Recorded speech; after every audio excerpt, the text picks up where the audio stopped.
welcome to another episode of the Drama Surgery podcast. I hope you guys are having a fantastic day so far. In this episode, I wanted to talk about a Thai drama that I am currently watching titled My Cherie Amour. If you've been listening to my podcast long enough, you know that actually when it comes to like Thai dramas, I'm always talking about BLs.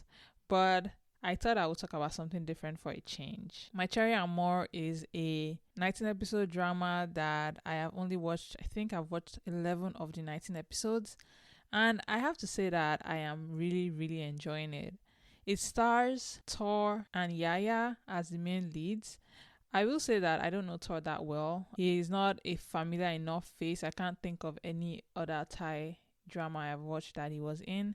And that's, that's to an extent because I don't watch that many Thai dramas anyways. But I will say that Yaya, I do know her because she's one of the few Thai actresses that I know, right? I remember her from a few dramas I watched, like back when, I don't even recall how long ago, when I was first like getting into Thai dramas and Thai lakorns.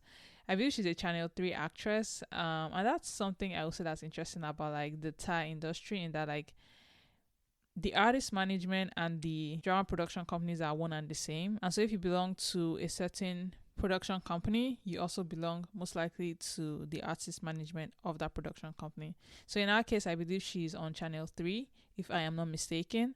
And so all the dramas that I have watched, I think, are Channel 3 dramas where she stars as the main lead. And oftentimes she's always starring next to Nadek, who is also her partner, in that like if you've ever heard me talk about like Thai dramas, you hear me mention the fact that a lot of the times they have these couples that just stay together and act together, and they kind of rarely ever shift out of like acting with one another, right? They always act together most of the time.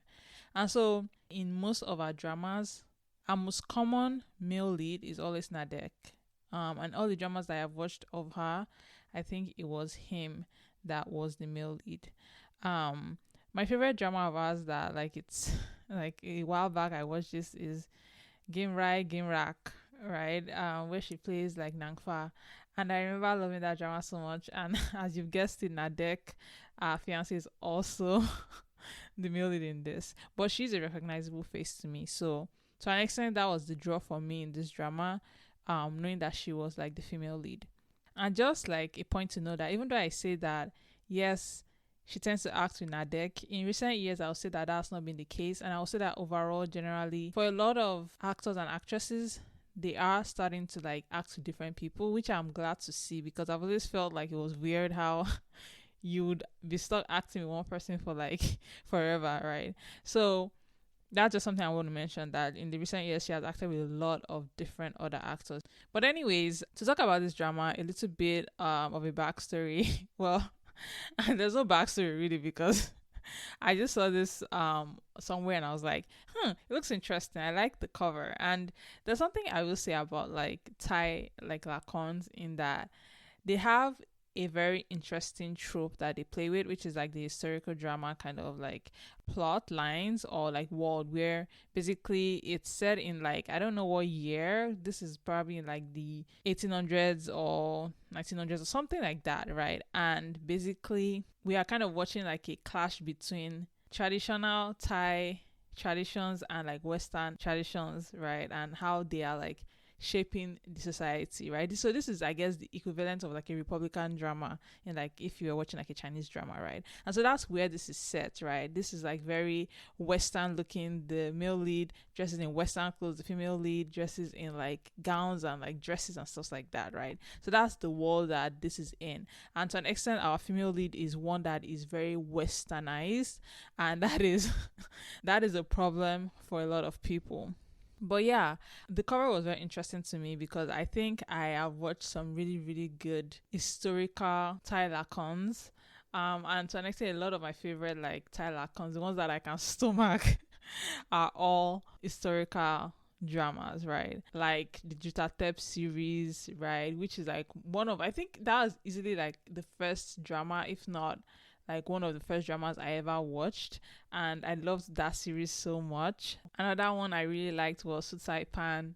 That one is like not a lot of people know that one drama, but it's one that I really really liked as well. But anyways, I think that's what I saw, and I was like, I gotta give this a chance. And I'm glad I did because this has been great so far. Again, disclaimer, I've only watched like the first 11 episodes, but for me, I think it's been a good 11 episodes in terms of like when I compare it to like other Thai accounts I've watched over the years. This is like amazing. Just the male lead alone is like God sent in terms of like character, right? Because the male leads in Thai accounts tend to be a little too much for me, right? And that's kind of why I don't watch a lot of them. Like they're interesting in like a very soap opera way, but like only if you like pain and suffering for your female lead would you like enjoy those kinds of like dramas. So when I was seeing this and I saw how amazing the male lead was, I was very pleased. So I'm just going to mention some things that I like about this drama, why I decided to cover it, and why I think you guys should like check it out if you're not watching already. For starters, I would say that one thing that is a huge draw for me for this drama is the fact that the female lead is very independent, right? The female lead is one that speaks her mind. She is the kind of person that does not mince her words. She is independent. She runs her own shopping mall and she does it well. She understands good from bad. She is not one to like lower herself for a man in a world where I think that's what women are expected to do. And I think this all comes from two parts, or just one part really. But if I was going to put it into two parts, one, I think it's the Western mindset that, she is used to, possibly because she studied abroad, or in fact because she studied abroad, right? She has that mindset. And two, because she comes from a very very wealthy family, right? Her family owns banks, right? And so she's not someone that she has to like be subservient to a man or any other person, right? And so she's very open-minded, she's very outspoken, and she will just tell you like it is. And personally, I like seeing this kind of female lead in a world where I feel like female leads like this are rare, and especially because of the way the female lead in this one is written. Like she is outspoken and she is confident in herself, but she's not obnoxious, right? And I think I like that balance, how like she's very feminine but she's very like strong, or should I say, and she's very strong, right? So I think I like the fact that the female lead is written in a way that it's like just easy to watch her. You want the best for her, you want her to find happiness, right, in her journey of like finding a good husband in a world where it seems like all the men are trash or at least all the men our brothers introduce her to are trash. Also because our brothers are kind of trash, and that's one thing that I would say it's like weird about this drama, or like just one thing I'll say I dock a point for.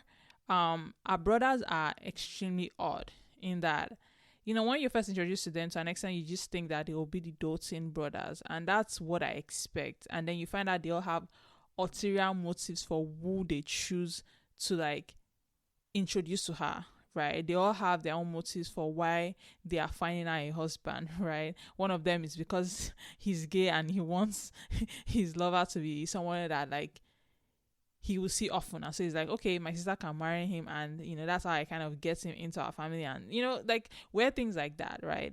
And I feel like that's kind of odd to an extent, because I just don't know. I feel like people like this, if you're at that class, you should think differently. You should also not be the kind of person that you would like sacrifice your sister for, like things like that. So that's one thing I'll say is weird, is that like the brothers are kind of odd, right? And I mean, thankfully the female lead calls them out for that, and they all apologize at one point or another, right? And that's kind of how she goes through all these different guys, and she like knocks them off her list as like not even a viable option, right? But yeah, female lead is well written, I would say, in that aspect. It's just that our brothers are not as well written as they could be, given how well written she is, right? Like it makes no sense that like given how amazing and how thoughtful, how smart she is, that our brothers would be like that, given that most likely they helped raise her, right? If that makes sense. So that's one thing I'll say is odd, right? But yeah, the female lead is very, very fantastic. And this is the part where I will say that I was actually like really like charmed. is that I think that the male lead is perfect. And I don't mean that like in a snarky, like I'm trying to say that that's like a point to be doxed. No, I think that he's like literally the perfect character in terms of like how they've written him, how he acts, everything about him is just perfect, right? For one, I'm kind of person that if somebody is being portrayed as being a certain kind of person, having a certain kind of like status, class, I expect his demeanor, his character, and everything to fit, which is kind of why I was kind of pissed about how the brothers were written, because I expected them to be better, right, given their class. And so the male lead is one that is a judge. He's somebody that is like learned. He is very smart. He sees things well. And I will say that the actor that portrays him is able to portray this down to a T, right, in terms of like his character, his voice, the way he walks, everything is just perfect, that it matches exactly what you're like thinking of, right? To an extent, even the way he is dressed, right? I would say that this has to be like the first lakorn or the first Thai drama where I'm watching where the male lead is like perfectly clothed in terms of like his suit always fit him. Like he's just so dashing, he's just so dapper, and it's so beautiful. I just love seeing that. He has like this like little, sometimes I think it's this pocket watch or something that he always brings out, and that just adds to like the accessory, and it just makes him look perfect. Like he looks like a prince, and I just love it so much. Like he is just so well dressed that like it makes this drama instantly amazing, because then I'm able to like envision his character, because I'm like, oh, it's someone that can put himself this well together, like, and be so well put together, has to be like amazing, right? And the way he speaks as well, right? His voice is so soft, he doesn't raise his voice, he is very just calm, collected, and in a way that the female lead sometimes can get kind of incensed and will just like start like yelling. He doesn't do that, and again that just speaks to his character. It speaks to like what he's seen over the years and the kind of father that actually raised him, because I think his dad, the plot tries to make a point that his dad is one of his biggest influences, and to an extent is a lot like his father in that sense. He's upright, is self-sacrificing, and I just love that. It's so interesting because I feel like, and I also maybe have a type here, because I feel like he's very similar to the character Alan Ren plays in One and Only, which is a Chinese drama, right? That's the Chinese drama that he plays with Bai Lu. So Alan Ren and Bai Lu, that drama, Alan Ren's character is just the same, right? In that they are upright and self-sacrificing, right? To a fault, to the point where it's a weakness, to the point where it's to the detriment of their own like livelihood, right? And that is the same thing here, right? The male lead is just perfect. He's just like so good to everybody around him, and people just rely on him so much to the point where they take it for granted. Like his mom, for example, right? She takes it for granted that her son is this like good person and like just does whatever she wants, right? And so I really, really like that. I really, really I adore that kind of like character. And the female lead seems to as well, because she's always like, she finds him annoying sometimes. She's always like being like, oh, he's pretentious, is this. She falls in love with him anyway, right? She falls in love with that aspect of him. And it's to the point where she even becomes kind of pissed when people use him. Like, she's just like, why are you so nice? Why are you so like giving and everything? Especially when she thought that he liked the second female lead. She always felt that like, why would you give up someone you loved for your brother? So into him now that like she would defend him to no end, right? I really like the scene where she's like asking his mom, are you sure this is your son? Because even I felt that way when I first got introduced to the mom and the dynamic she had with the male lead, because it was very odd that I thought that like actually maybe she's like a stepmom, but no, she's his actual mom, right? And so the female lead was like asking like, are you sure that's your son? Like, how do you treat him that way if he's your son, right? Because the male lead just takes everything, right? He kind of understands that the mom really is latching on to the younger brother kind of to survive, right? And so even the female lead, she's gone to that point where she's like, this is Rottweiler that will attack anybody that says anything bad about him, right? And it's funny because she's looking for somebody that she's, compatible with, and I think they are just perfect together, even though they are so different, right? So that's another thing. I would say that the male lead is perfect, right? The only flaw I have with him is that he jumps to conclusions about the female lead, right? And this is something that I wouldn't say it's like bad writing in terms of like how the like screenwriters and the producers decided to write this. It's just that I felt like it's a little odd that for someone this smart, for someone this like put together, how able to like figure things out, he's faltering on this one thing, and it seems a little out of character, but not too much out of character in the sense that to an extent, probably because he is sort of into the female lead, is sort of like taking with her, he's not able to like think straight. So I'm thinking that like she's clouding his judgment, and he's kind of like lashing out in his sense, right? In that like his mind is trying to put her in a box, and there's no box for her to be put in. And so sometimes he will make comments where he kind of censures the female lead for something that she didn't do, but to an extent I feel like that comes from the fact that he has feelings for her. So it's not a flaw in writing, I just find it a little odd that he would be like that. But I can forgive that as being, like almost a character flaw for the male lead, just because he's so perfect, and so there has to be something that like triggers him, or something that like shakes him, and that he has no control over. And I think that's a female lead to an extent, right? So I forgive that part. if I have to like say, but yeah, I do like the male lead, and I like the like relationship they have going on with one another, right? The male lead and the female lead, that is, right? There's something there that they start off very slowly. They kind of build to the point where like even when they're talking, even when they're relating and everything, people don't like think that it's possible for these two to be together, till like the female actually like makes a mention of it, and like she kind of acts out about it, right?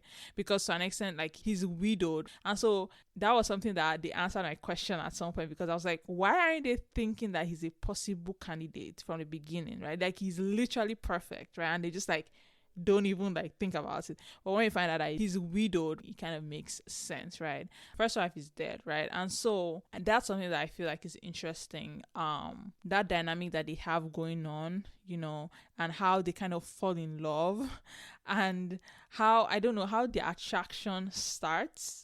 Even from like smell, there's a scene where like she smells him as he's like leaning over her to like do something in the car, right? And she smells like, I think he has like a cream on or something that smells like an old grandpa smell, but she's like, it's not a bad smell. And there are just scenes like that where they have those moments that's very like intimate, but at the same time it's not. But yeah, anyways, I find all that like well done, in terms of like this is just a well produced drama. Like I have to say, I am very, very, very impressed with this drama, and I am actually looking forward to watching the rest of like I think I have like 8 episodes left, and I hope they end it well, right? I will say that this is a little slow burn, in terms of like I feel that like by episode 11 they've kissed already, but I just know there's so much in their way from his mom. And I just have to say, on his mom, she is such a villain. Like she's such a problem. But I will say that she's the kind of problem that is not a caricature, in terms of like she's a little bit the just basic kind of like villain characters they always have in lakorns, that just overly like angry, just mean for no reason, and actually has no like real purpose than to like cause conflict. But here she's kind of just a bit different, in that like you see moments where her emotions come through, and they kind of humanize her in like why she acts the way she does, right? And so they make her relatable, right? A lot of our reasons are because of how her husband died, a lot of it is stemming from that, and how she was able to pick herself up, right? The male lead mentions the fact that it's actually because of their younger brother, or his younger brother that is, that she's able to kind of like pick herself up and continue living, right? And so she kind of neglects her two older kids, the male lead and the male lead's sister, because of that. Really, the male lead to an extent, right? And so she's kind of over the top, but not without redeemable qualities, right? So like there's a scene where her daughter, has to bury her husband because he dies, and even though she doesn't approve of the old relationship that they had, and all that stuff, she goes to the funeral and she hugs her daughter and she lets her daughter cry on her shoulders, right? So there are moments like that that just bring out her character. I think one of my favorite moments with her was when the male lead finally collapses, right? And you find out that he has all these issues and everything, and you can see her lose her mind, because like you just know that if he dies, it's over for her. Like you can tell that even though she claims that she doesn't really care about the male lead, to an extent she relies on him so much that it will break her if she lost the male lead, right? And so there are things like that where our true character kind of shines, right? And I really liked seeing that. I really liked how they were able to like use that to bond the two of them, right? Kind of to the detriment of the younger brother, because that's when the younger brother decides he's going to marry. And the second couple is just so weird to me, because I feel like he came out of nowhere, and I kind of don't get the purpose of that couple other than to like cause conflicts. Really just like the brother, actually, specifically, right? The younger brother. I'll say like the second female lead isn't that much of a problem. She's nice and everything. She's just like really stupid, because how do you like somebody that's like was into the female lead like 2 seconds ago, and now he says he's into you, and you're just like make it make sense, right? But again, to an extent, I think she wanted to be married because of her own history of being the daughter of a mistress and all that thing, right? So I understand that point of view, and that's kind of why I can kind of relate to her in that way. I think it's just the younger brother, that I have a hard time kind of understanding like his reasoning for things, and he's one of the only characters that I kind of do not understand, right? Every other character, I feel like I kind of get where they're coming from in a way. But yeah, back to what I was saying, really slow burn in that like they are together by episode 11, they've kissed and everything, but like you just know there's gonna be a lot of like challenges along the way, like the mom, right? But I think that they can still make it work, because the female lead is not weak, and I hope that they keep that same energy with her, right? I hope that for the next 8 episodes they don't like make her stupid and like make her like dumb just because she's trying to get approval from the like male lead's mom, right? And I do worry about the fact that the male lead is kind of self-sacrificing, that he might give up something or decide to give up on her because of that, right? But now that his brother is out of the way since he got married, there isn't really that much of an obstacle for them in that sense. So I hope that it works out, and I hope they do get together, they get married. And I want to see them married. I want like a few episodes of them being married and just being a couple, right? Because to me, they are just an interesting duo in terms of like, he isn't particularly rich, right? But he's very upstanding, he's very lovely and everything, whereas she has all the money in the world, right? And I feel like it's just going to be interesting watching her, be this like wife to this person that is kind of straight-laced and so different from her. It's just an interesting visual to me, and I just like seeing stuff like this, right? So yeah, this is such a good drama. I enjoy it so much, and I really have no real complaints about it. Like, that's how good it is. And very rarely, like I said, do like Thai dramas impress me this much, but this has been impressive so far. And honestly, if you're not watching this, you should. It's so good. I promise, like, you guys will like it so much. But yeah, that's all I have. I hope you guys have enjoyed this episode. I've had fun making it. So yeah, thank you guys so much for listening. I'll see you guys again next week. I hope you guys have a lovely, lovely rest of your day. Bye.